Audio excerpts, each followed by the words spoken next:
From bestowing an absolute mauling on Conor McGregor in probably the biggest UFC fight and event of all time, Khabib had all of Russia rooting for him, and I truly believe that he proved to them that they could do it too. Now, I'm not saying there were no fighters at all coming out of Russia from that time period, but let's just be honest. After Khabib murdered Conor, there has been an explosion of uprising talent from Dagestan and Russia in general, and honestly, it's pretty badass to witness. They're truly putting the UFC fighters that are in the UFC right now on notice, and in all reality, these guys are stylistically and statistically the best fighters out right now.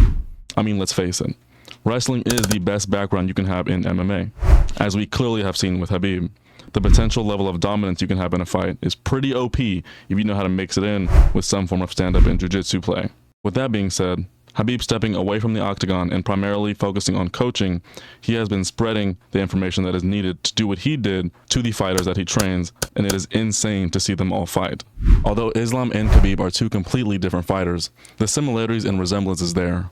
Both have suffocating top pressure and unpredictable takedowns. With Islam being the champion of the lightweight division, it would be quite interesting to see Islam have a long championship reign. And after beating the pound-for-pound best Alexander Volkanovski, it really does seem that that could be his future.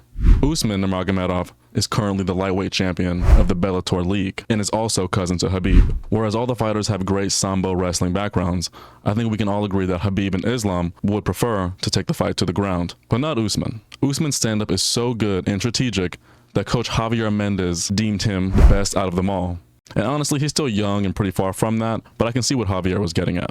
Opponents of Usman must constantly worry about his takedowns or his incredible striking, making him harder to get a beat on, whereas with Islam or Khabib, even though they have shown that they can strike with the best in the UFC, by all means, they would prefer to take the opponent to the ground. And the opponent, who obviously knows this, can somewhat game plan for it, as we have seen with Alexander Volkanovski. But honestly, it never really matters because no one has truly been able to stop the Dagestani wrestling style. Usman being more lethal in the stand-up and also remaining undefeated definitely aids in the argument for him to possibly be the best out of their close-knit group.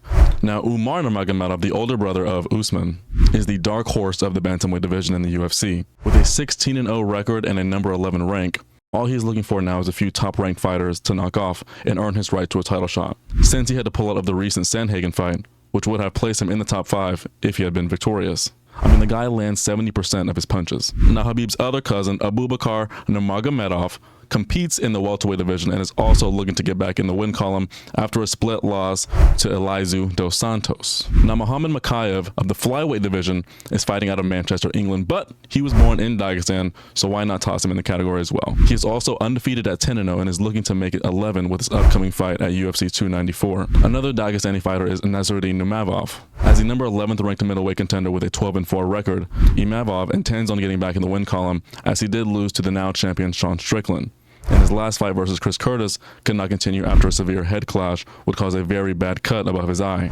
A fighter who can't be forgotten for being a veteran of the Dagestani fighters is Zabit Magomed Sharipov, who is also known for his extremely sharp and flashy striking and widely respected in the MMA community for his great fights. Last but not least, this does leave us with Magomed Ankalaev, who also does not have ties to Khabib, but is from Dagestan as well, and is also the number 2 ranked light heavyweight in the world, also looking to bounce back from a somewhat stalemate of a title fight against Jan Blachowicz.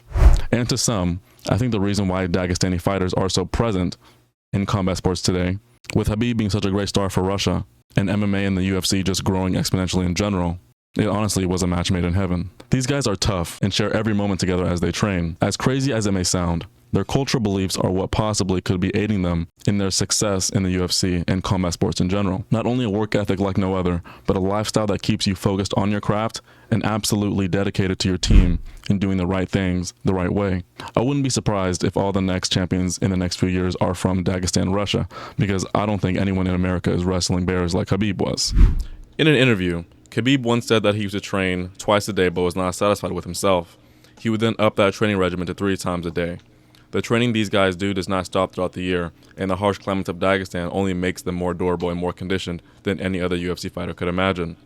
In Dagestan in general, freestyle wrestling is the number 1 sport, and because of this, a lot of these fighters have grown up like Khabib, just constantly forming incredible muscle strength and ability from an extremely young age. With all this being said, I truly admire the work ethic of these fighters, and they are truly changing the landscape of the UFC. Watching, I really appreciate you guys. Have a good one.